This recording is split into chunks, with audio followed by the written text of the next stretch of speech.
Hello dear students, the science magic में आपका फिर से एक बार स्वागत है। मैं एहसन भदौरिया बायोलॉजी के अंदर नेक्स्ट टॉपिक कंटिन्यू लेकर आए हैं। आज हम दोबारा से बात करेंगे। लास्ट जो क्लास थी अपनी, उसके अंदर हमने बात की थी सामान्यतः सबसे पहले वाली क्लास में पुष्प से संबंधित बात हो गई थी। फिर हम जो लघु बीजाणुधानी होती है माइक्रोस्पोरेंजियम, उसकी भित्ति, साथ ही माइक्रोस्पोरोजेनस जो सेल्स हैं, ठीक है, उनकी बात हो गई थी। और साथ ही हमने बात की थी कि लघु बीजाणु जनन या माइक्रोस्पोरोजेनेसिस क्या होता है। तो माइक्रोस्पोरोजेनेसिस के अंदर हमने बात की थी कि जब टेपिटम के ठीक अंदर वाले जो सेल्स होती हैं, जिनको बोला गया है माइक्रोस्पोरोजिनस सेल्स या लघु बीजाणु जनन कोशिकाएं, ये लघु बीजाणु जनन कोशिकाएं पीएमसी का निर्माण करती हैं। पोलन मदर सेल्स, और पोलन मदर सेल्स जो होती हैं ये मियोसिस द्वारा, अर्धसूत्री कोशिका विभाजन द्वारा 4 हैप्लोइड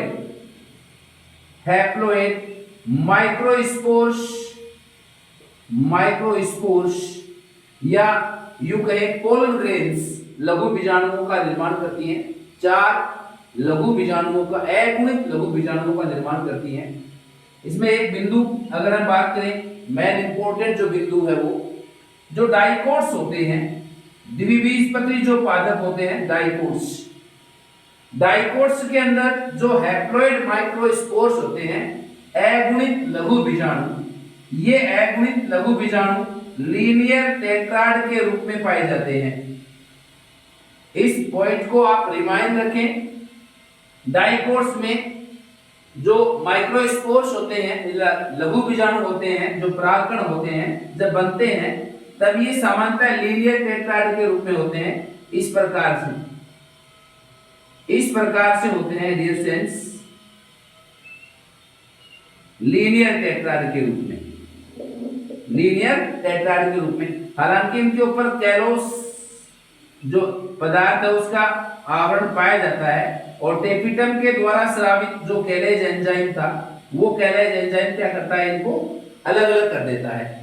डाइकोट्स के अंदर ये लीनियर टेट्राड के अंदर होते हैं, जबकि अगर हम मोनोकोट्स की बात करें, एक बीजपत्री पादपों की बात करें, तो मोनोकोट्स में हैप्लोइड माइक्रोस्पोर्स जो होते हैं ये समपार्श्विक होते हैं, या यूं कहें आइसोबाइलेटरल या आइसोलेटरल होते हैं। जैसे हम बात करें इस प्रकार से होते हैं डिस्टेंस, इस प्रकार से, यानी मोनोकोट्स के अंदर ये समपार्श्विक होते हैं, जबकि डाइकोट्स के अंदर जो पोलन ग्रेन्स बनते हैं, माइक्रोस्पोर्स बनते हैं, वो लीनियर टेट्राड के रूप में होते हैं। आज हम इसी बात को आगे बढ़ाते हैं, और आज का जो टॉपिक है वो है स्ट्रक्चर ऑफ पोलन ग्रेन, परागकण की संरचना या लघु बीजाणु की संरचना, या यूं कह दें कि पादपों में पाए जाने वाले नर युग्मक की संरचना। सामान्यतः हम जंतुओं से संबंधित अगर बात करते हैं तो नर युग्मक की बात करते हैं।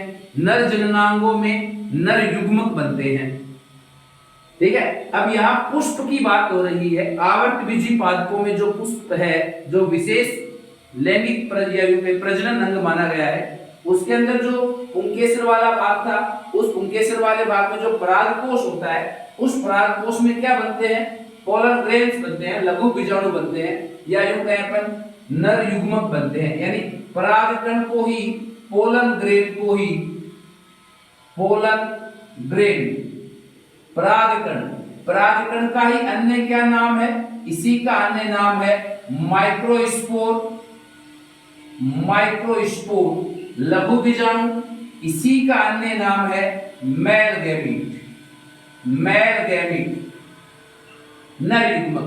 यानी इसको दो अन्य नाम से जानते हैं, लघु बीजाणु और नर युग्मक। अब आज हम परागकण की संरचना से संबंधित बात करेंगे। आपके सामने डायग्राम बना हुआ है परागकण की संरचना को, स्ट्रक्चर ऑफ पोलन ग्रेन को ये शो कर रहा है डायग्राम। अब देखो इसमें सामान्यतः परागकण या पोलन ग्रेन होता क्या है, इसको देखें अगर हम। डियर स्टूडेंट्स, परागकण या माइक्रोस्पोर लघु बीजाणु ये मेल गैमेटोफाइट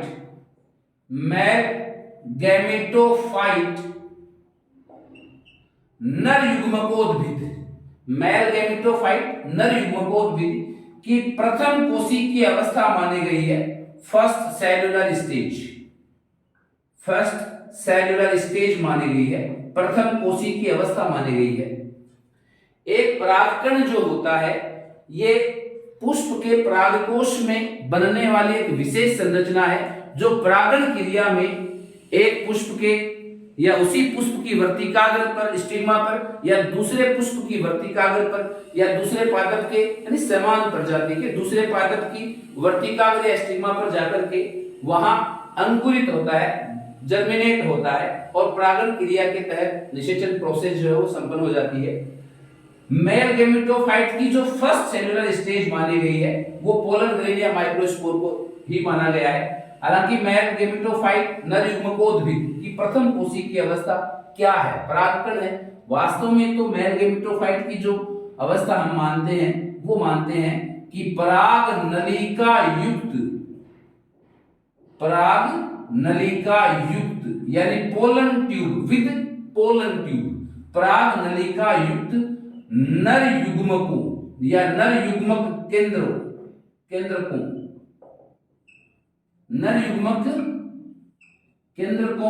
युक्त जो अंकुरित परागकण होता है, अंकुरित परागकण या यूं कहें अपन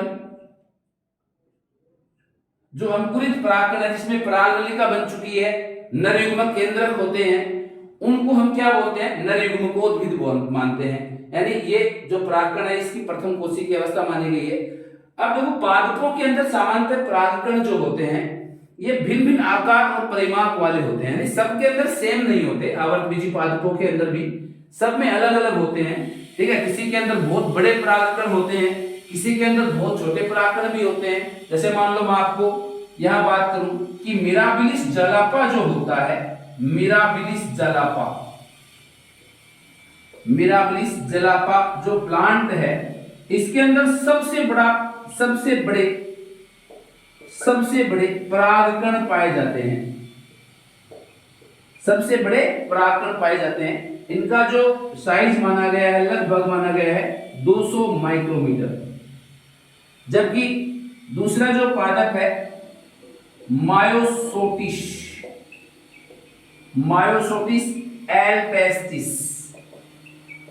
एल्पेस्टिस ये जो पादप है इसके अंदर सबसे छोटे परागकण माने गए हैं, सबसे छोटे परागकण माने गए हैं। इनका जो साइज माना गया है 10 माइक्रोमीटर तक ही माना गया है, ठीक है। तो मतलब हम ये कहें कि एंजियोस्पर्म जो प्लांट्स होते हैं उनके अंदर पोलन ग्रेन्स सेम नहीं होते हैं, सबके अंदर साइज एंड शेप क्या होती है भाई, अलग अलग होती है। अब हम नेक्स्ट बात करें तो जो परागकण होता है ये परागकण किस प्रकार की संरचना है, नर युग्मक जिसको बोलते हैं हम, लघु बीजाणु भी बोल देते हैं जिसको, ठीक है। तो ये किस प्रकार की संरचना होती है, तो परागकण हमेशा ध्यान रखना अगुणित हैप्लॉइड एक कोशिकीय भाई युग्मक होता है, हमेशा कैसा होता है, एक कोशिकीय होता है। कई बार बच्चे कंफ्यूज हो जाते हैं कि सर गैमीट और जायगोट इनमें क्या डिफरेंस होता है। तो गैमीट देखो, गैमीट हैप्लॉइड यूनिसेल्युलर स्ट्रक्चर होती है, जबकि जायगोट जो होता है ये द्विगुणित यूनिसेल्युलर यानी डिप्लॉइड यूनिसेल्युलर स्ट्रक्चर मानी गई है। इनमें ये अंतर होता है, गैमीट भी एक कोशिकीय है, जायगोट भी एक कोशिकीय यूनिसेल्युलर होता है, लेकिन ये अगुणित संरचना होती है, ये द्विगुणित संरचना होती है, ठीक है। बाकी होते हैं कि कोशिकीय संरचनाएं हैं। तो पोलन ग्रेन की अगर हम बात करें तो ये हैप्लॉइड होती है, यूनिसेल्युलर होता है, एक केंद्रकीय होता है, मोनोन्यूक्लिएटेड एक केंद्र की मोनोन्यूक्लिएटेड होता है, ठीक है। इसके अलावा देखो कैसा दिख रहा है, गोल दिख रहा है, तो राउंड शेप्ड होता है। कैसा होता है, गोल आकार का होता है, राउंड शेप्ड होता है भाई, ठीक है। लेकिन एक बात ध्यान रखना कि परागकण जो बनते हैं पादपों के, जो पुष्प परागकोश है उसके अंदर बनने वाले जो परागकण होते हैं ये दोहरी भित्ति युक्त होते हैं, दोहरी भित्ति युक्त होते हैं, यानी इन पर दोहरी भित्ति प्रेजेंट होती है। परागकण हमेशा नर युग्मक है तो एक कोशिकीय संरचना है, यूनिसेलुलर है। हैप्लॉइड होते हैं, क्रोमोसोम्स, नंबर ऑफ क्रोमोसोम्स आधे होते हैं, हाफ होती है इनमें नंबर ऑफ क्रोमोसोम्स। इसके अलावा ये मोनोन्यूक्लिएटेड होता है, राउंड शेप्ड होता है, सामान्यतः राउंड शेप्ड होता है, और इस पर डबल लेयर बाउंडेड होता है, यानी दोहरी भित्ति युक्त होता है, दोहरी भित्ति पाई जाती है। अगर हम बात करें इसमें कि दोहरी भित्ति कौन सी है, तो देखो फर्स्ट हम बात करें, फर्स्ट होता है भाई इसमें एक्साइन, इसको बोला जाता है बाह्य चोल। क्या बोला जाता है इसको, बाह्य चोल बोला जाता है। सेकंड होता है इसमें इंटाइन, इसको बोला जाता है अंतःचोल। क्या बोला जाता है इसको, अंतःचोल बोला जाता है। अब देखो सामान्यतः अगर हम बात करें कि बाह्य चोल और अंतःचोल, सबसे बाहरी जो आवरण माना गया है एक्साइन, बाह्य चोल, ये परागकण का सबसे बाहरी आवरण होता है। अब परागकण का सबसे बाहरी आवरण कैसा दिख रहा है आपको, ये सामान्यतः कैसा होता है, मोटा होता है, कठोर होता है, ठीक है, और देखो खुरदरा है ये, ठीक है यानी खुरदरा होता है, रफ होता है, खुरदरा होता है, मोटा, कठोर और खुरदरा होता है, ठीक है। और ये सबसे बाह्यतम आवरण बनाता है, बाह्यतम आउटर लेयर या आउटर कवर होता है, सबसे आउटर कवर होता है, ठीक है, एक्साइन। एक्साइन सामान्यतः बना होता है, एक्साइन जो बना होता है वो किससे बना होता है, तो ये बना होता है स्पोरोपोलेनिन से। किससे बना होता है, स्पोरोपोलेनिन से बना होता है। और स्पोरोपोलेनिन का निर्माण कौन करता है, इससे पहले वाली क्लास में हम बात कर चुके हैं। स्पोरोपोलेनिन का निर्माण करता है टेपिटम द्वारा बना होता है, टेपिटम द्वारा निर्मित, यानी टेपिटम क्या करता है, स्पोरोपोलेनिन का स्राव करता है, और वो स्पोरोपोलेनिन क्या करता है, एक्साइन का निर्माण करता है। और ये एक्साइन परागकण का सबसे बाह्यतम, मोटा, कठोर और खुरदरा आवरण माना गया है जो टेपिटम से बना है। वास्तव में स्पोरोपोलेनिन है क्या चीज, वास्तव में क्या चीज है स्पोरोपोलेनिन, तो स्पोरोपोलेनिन जो होता है ये वास्तव में कैरोटीनोइड्स का, कैरोटीनोइड्स का ऑक्सीकारी बहुलक माना गया है, ऑक्सीकारी बहुलक माना गया है, ठीक है। The polymer of oxidative carotenoids, यानी कैरोटीनोइड का ऑक्सीकारी बहुलक माना गया है स्पोरोपोलेनिन। अब देखो स्पोरोपोलेनिन का काम क्या है यहाँ, अगर हम स्पोरोपोलेनिन की चर्चा करें तो स्पोरोपोलेनिन सबसे बाह्यतम आवरण एक्साइन का निर्माण कर रहा है। स्पोरोपोलेनिन बना होता है टेपिटम द्वारा स्रावित पदार्थों से बना होता है, एक रासायनिक घटक है। और स्पोरोपोलेनिन के कारण परागकणों का भौतिक और जैविक अपघटन नहीं हो पाता है, भौतिक तथा जैविक अपघटन नहीं हो पाता है।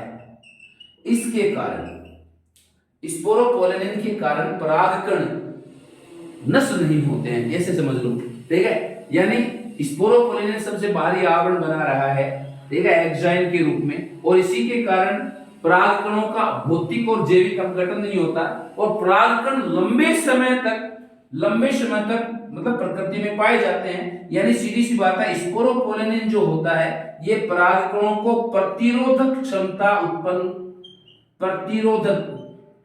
प्रदान करता है, प्रतिरोधक क्षमता प्रदान करता है ये, ठीक है। इसके अलावा कई बार प्रश्न आ जाता है कि इस परागकणों में सामान्यतः मरुस्थलीय लक्षण पाया जाता है, सामान्यतः मरुस्थलीय लक्षण पाया जाता है। तो परागकणों में मरुस्थलीय लक्षण पाया जाता है।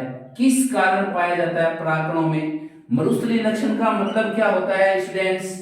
मरुस्थलीय लक्षण का मतलब होता है कि परागकण जो होते हैं ये प्रतिकूल परिस्थितियों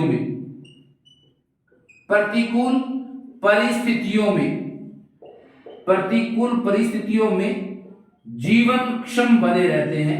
वाइटलिटी इनकी बनी रहती है, जीवन क्षम बने रहते हैं। और ये सब किसके कारण हो रहा है? ये सब किसके कारण हो रहा है? स्पोरोपोलेनिन के कारण हो रहा है। हम कहें स्पोरोपोलेनिन के कारण ही परागकणों में मरुस्थलीय लक्षण पाए जाते हैं, यानी ये प्रतिकूल परिस्थितियों में जीवन क्षम बना रहता है। ठीक है। इसके अलावा स्पोरोपोलेनिन के कारण ही परागकणों का जैविक और भौतिक अपघटन नहीं हो पाता है, यानी परागकणों के प्रतिरोधक क्षमता प्रदान करता है कौन? स्पोरोपोलेनिन। और ये क्वेश्चन आया हुआ है बोर्ड एग्जाम्स में। ठीक है। परागकणों का भौतिक और जैविक अपघटन नहीं हो पाता है। क्यों नहीं हो पाता? क्योंकि स्पोरोपोलेनिन या फिर स्पोरोपोलेनिन क्या है ये पूछ लिया जाता है कई बार एग्जाम्स के अंदर, तो ये इंपॉर्टेंट चीज है। स्पोरोपोलेनिन होता क्या वास्तव में? तो बताओगे कैरोटीनॉइड्स का ऑक्सीकारी बहुलक होता है। ठीक है। और स्पोरोपोलेनिन से ही एंजाइम बना होता है, बाह्य चोल बना होता है। नेक्स्ट आता है इसके अंदर इंटाइन। नेक्स्ट आता है इसके अंदर नंबर 2 इंटाइन। इंटाइन या इसको बोलते हैं अपन अंतःचोल। अंतःचोल। अब इंटाइन या अंतःचोल क्या है? ये देखो यहां इस डायग्राम के अंदर देखें अपन, तो ये जो बाहर से दिखा रखा है यूबिस बॉडी, इसको क्या बोलते हैं? यूबिस बॉडी। और ये यूबिस बॉडी क्या बना रही है? एंजाइम बना रही है। इसके ठीक नीचे कौन सा? ये आवरण, ये जो आवरण है ठीक नीचे। ठीक है। इस आवरण को क्या बोलते हैं? इंटाइन। अब देखो इंटाइन कैसा होता है? पतला होता है, पतला होता है, सॉफ्ट होता है। ठीक है। और अपन कहीं भी कोमल आवरण मानते हैं इसको, मृदु कोमल आवरण मानते हैं इसको। ठीक है। अंदर वाला यह कहते कि परागकण के अंदर जो प्रोटोप्लाज्म को घेरे रखने वाला या प्रोटोप्लाज्म को ढके रखने वाला, प्रोटोप्लाज्म को ढके रखता है, ये ढके रखता है। यानी इसका क्या काम है? मेनली इसका काम क्या है? इसका काम है प्रोटोप्लाज्म को ढके रखना। जबकि एंजाइम का मेन क्या काम था? एंजाइम का मेन काम भौतिक जैविक अपघटन होने से रोकना, प्रतिकूल परिस्थितियों में जीवनक्षम बनाए रखना, यानी मनुष्य लक्षण उत्पन्न करना। ठीक है। जबकि अंतःचोल इसका काम सिर्फ होता है इसके प्रोटोप्लाज्म को ढके रखता है, पतला अंदर वाला मृदु कोमल आवरण माना गया है। ठीक है। अब वो सामान्यतः जो एंजाइम वाला भाग होता है, एंजाइम वाला भाग, इस एंजाइम वाले भाग के अंदर सूक्ष्म छिद्र पाए जाते हैं, सूक्ष्म छिद्र पाए जाते हैं। और इन सूक्ष्म छिद्रों को क्या बोला गया है? इन सूक्ष्म छिद्रों को बोला जाता है जननपोर, जनन छिद्र, जनन छिद्र बोलते हैं। ठीक है। अब ये जनन छिद्र कहां पाए जाते हैं? एंजाइम में पाए जाते हैं। कहां पाए जाते हैं? एंजाइम में पाए जाते हैं। और यहां पर भी इंपॉर्टेंट बिंदु आता है कि डाइकोट्स के अंदर, डाइकोट्स में जर्म पोर की संख्या कितनी है? डाइकोट्स में जर्म पोर जो होते हैं वो होते हैं 2 से 3। जबकि मोनोकोट्स की अगर हम बात करें, मोनोकोट्स में जर्म पोर कितना होता है? तो मोनोकोट्स में जर्म पोर की संख्या होती है 1। यानी एक बीजपत्री पादपों में जो परागकण होते हैं उन परागकणों में जर्म पोर कितना होता है? एक बीजपत्री पादपों में तो 1 ही होता है, जबकि डाइकोट्स में 2 से 3 होते हैं। ये बिंदु ध्यान रखना है। थोड़ी देर पहले हम चर्चा कर रहे थे कि लघु बीजाणु जनन के फलस्वरूप बनने वाले जो परागकण हैं या लघु बीजाणु हैं, डाइकोट्स में उनकी जो मतलब स्थिति थी, उनकी जो कंडीशन या अपन उसकी जो स्थिति जो थी वो किस प्रकार की होती है? डाइकोट्स में तो हमने बात की लीनियर टेट्राहेड्रल के रूप में, जबकि मोनोकोट्स में कैसी होती है? मोनोकोट्स में समपार्श्विक प्रकार की। ऐसे यहां अगर हम बात करें कि डाइकोट्स में एंजाइम वाला पार्ट जो होता है इसमें जर्म पोर कितने होते हैं? 2 से 3 होते हैं। मोनोकोट्स में कितना होता है? 1 होता है जर्म पोर, ध्यान रखना। अब देखो जो इंटाइन होता है इसका प्रमुख फंक्शन क्या होता है? जैसे इसका फंक्शन देख चुके हम, एंजाइम का फंक्शन देख चुके, इंटाइन का प्रमुख फंक्शन क्या होता है? इसका फंक्शन होता है कि जब पोलन ग्रेन्स जर्मिनेट होते हैं, अंकुरित होते हैं, तब पोलन ट्यूब का फॉर्मेशन करता है। पोलन ट्यूब का या पराग नलिका का निर्माण करता है। कौन करता है पराग नलिका का निर्माण? भाई एंटाइन करता है। यानी एंटाइन का मेन फंक्शन क्या हो गया? एंटाइन का मेन फंक्शन हो गया स्टूडेंट्स कि यह एंटाइन जब पोलन ग्रेन्स स्टिग्मा पर पहुंच जाते हैं और स्टिग्मा पर पहुंचने के बाद में जो पोलन ट्यूब बनती है, वो पोलन ट्यूब कौन बनाता है? एंटाइन ही बनाता है। और ये पोलन ट्यूब बाहर कहां से निकलती है? तो जर्म पोर के माध्यम से बाहर निकल जाती है। यानी एंटाइन बाहर निकलता है अतिवृद्धि करके, आउटग्रोथ करके, ठीक है, या ओवरग्रोथ हम बोल सकते हैं। अतिवृद्धि करके किसका निर्माण करता है? पोलन ट्यूब का निर्माण करता है। तो इसका मेन फंक्शन होता है पोलन ट्यूब का फॉर्मेशन करना। नेक्स्ट हम बात करें इसमें, भाई जो परागकण की संरचना के अंदर हम जो बात कर चुके हैं, परागकण क्या है, परागकण की बात हो गई। परागकण के ऊपर जो दोहरा आवरण है वो कौन कौन से हैं, कौन सा आवरण किसका बना होता है, ठीक है, ये स्पोरोपोलन का बना होता है। और एंटाइन बना होता है किसका? मेनली ये बना होता है पेक्टोसेल्यूलोज का। किसका बना होता है? पेक्टोसेल्यूलोज से निर्मित होता है, ठीक है। पेक्टोसेल्यूलोज से निर्मित होता है कौन? एंटाइन। जबकि एंजाइम किससे निर्मित होता है? स्पोरोपोलेनिन से बना होता है। ये पेक्टोसेल्यूलोज से बना होता है, ठीक है। इसका फंक्शन क्या था? इसका फंक्शन था पोलन ग्रेन को डेजर्ट या यूं कहें मतलब प्रतिरोधक क्षमता प्रदान करना। इसका मेन फंक्शन होता है जर्मिनेशन जब होता है पोलन ग्रेन्स का, तब पोलन ट्यूब का फॉर्मेशन करना। फिर हम बात करें जर्म पोर कहां पाए जाते हैं, तो एक्साइन में पाए जाते हैं। कितने होती है नंबर ऑफ जर्म पोर? तो नंबर ऑफ जर्म पोर जो होती है वो डाइकोट्स और मोनोकोट्स में डिफरेंट होते हैं, अलग अलग प्रकार के होते हैं। गैमेट जाइगोट क्या होते हैं ये बात कर चुके हैं। नेक्स्ट हम इसमें बात करें कि जो एक संरचना और पाई जाती है परागकणों पर ही, एक विशेष जो लेयर होती है, ठीक है, उसका नाम होता है पोलन किट। पोलन किट होता है उसका नाम, ठीक है। तो पोलन किट क्या चीज है उसको देखें। अगर पोलन किट क्या होता है, सामान्यतः जो पोलन किट, इसमें अगर हम बात करें पोलन किट,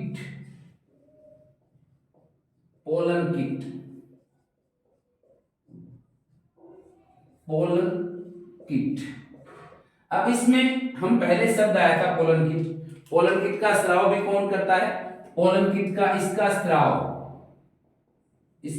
भी कौन करता है? टेपिटम द्वारा ही होता है, ठीक है, टेपिटम द्वारा ही स्रावित होता है, ठीक है। अब ये पोलन किट सामान्यतः किसमें पाया जाता है? तो इसमें हम पहले बात कर चुके हैं कि पोलन किट जो होता है ये कीट परागित